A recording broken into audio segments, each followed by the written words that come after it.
zay mikasika ny raharaha politika sy ny Tsimbazaza fa ny firenena mikambana kosa androany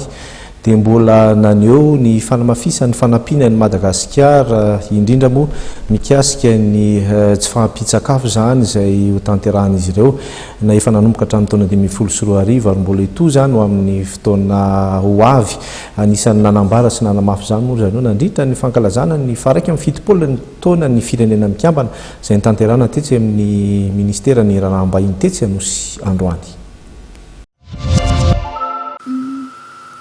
Mitetina 420 tapitrisa dolara ny famatsim-bola ilaina mba ahafahan'ireo safandrarany firenena mikambana manamafy ny asa ataon'izy ireo any Atsimon'ny Nosy. Raha nitatry ny fanadihadiana ny voaka, 409 hetsy ihany ireo izay iaran'ny tsy fanjarian-tsakafo, izany hoe mihoatry ny 500 isan-jato ny mponina any amin'ny tapany Atsimon'ny Nosy.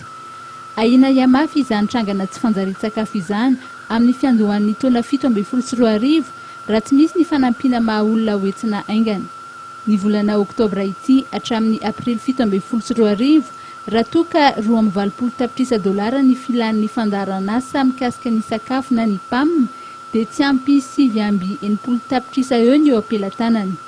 Ny UNICEF indray dia mila 430.5 tapitrisa dolara fanampiny ka misy ny teti-bola atokana ho an'ny fiahiana ara-tsosialy, misy ho an'ny fahasalamana, ao ihany koa no atokana ho an'ny fanabeazana, ho an'ny fiarovana ny ekizy sy ho an'ny fanjarian-tsakafo.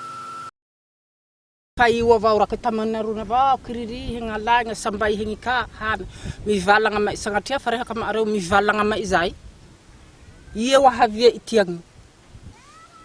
ni hiraka tamena reraka be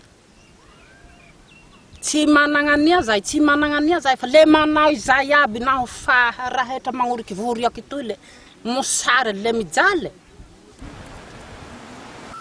220 tapitrisa dolara kosa no ilain'ny FAO fa 3.5 tapitrisa dolara ihany hatreto no eo ampelantanany.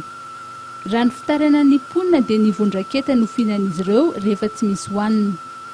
Ireo tahirin-tsakafo nandritry ny haitany tranga farany teo dia efa lany ary ny vokatra manaraka dia tsy hiakatra raha tsy amin'ny volana martsa 2017. Raha tsy hamafisina ireo paikady atao mba hiadiana amin'ny tsy fanjarian-tsakafo any Atsimo dia mbola hihitatra anatin'ny herintaona izany tsy fanjarian-tsakafo izany.